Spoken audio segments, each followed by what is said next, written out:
Out sourcing ఉద్యోగులకు మద్దతుగా professor Kodandaram కూడా వచ్చారు. సార్ ఏం చెప్తారు ప్రభుత్వానికి? అవుట్ సోర్సింగ్ ఉద్యోగుల సమస్యలు చాలా ఉన్నాయి. ప్రత్యేకించి ఏంటంటే వేతన సవరణ జరగట్లేదు. దాని మీద దృష్టి పెట్టాలి ఒకటి. రెండు, సుప్రీంకోర్టు తీర్పు ప్రకారము ఆ సవరణ కూడా ఆ, సమాన పనికి సమాన వేతనము అనే సూత్రం ప్రాతిపదికన చేయవలసి ఉంటుంది. ఇది నా దృష్టిలో ప్రధానమైన సమస్య. దాని గురించే తప్పకుండా ప్రభుత్వంతో ఇదివరకే మాట్లాడినాం, మళ్ళీ కూడా మాట్లాడతాం. రెండోది ఏంటంటే ఈ అవుట్ సోర్సింగ్ ఉద్యోగులకు తర్వాత ఈ గవర్నమెంట్కు మధ్యన ఒక ఏజెంట్ ఉంటాడు.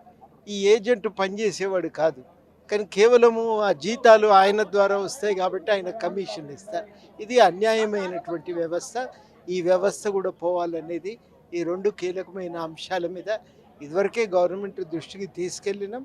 భవిష్యత్తులో కూడా ఈ కాంట్రాక్ట్ అవుట్ సోర్సింగ్ ఉద్యోగులకి ఈ విషయంలో న్యాయం చేకూరటానికి మా వంతు ప్రయత్నం. అధికారంలోకి వచ్చే ముందు చాలా వరకు మాకు హామీలు ఇచ్చారు, ప్రభుత్వంలోకి వచ్చిన కాలం మమ్మల్ని పట్టించుకోవట్లేదని చెప్పేసి చెప్తున్న పరిస్థితి. ఎట్లా వస్తున్నారు?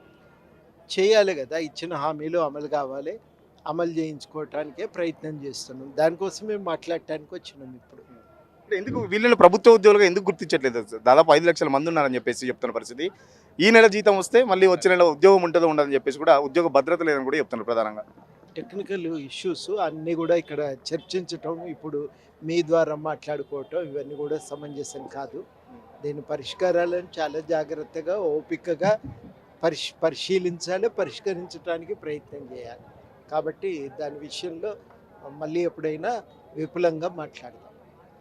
ఖచ్చితంగా ముఖ్యమంత్రి దృష్టికి నేను తీసుకెళ్తాను. అవుట్ సోర్సింగ్ ఉద్యోగస్తులకు సంబంధించి చాలా వరకు ఇష్యూస్ పెండింగ్ లో ఉన్నాయి.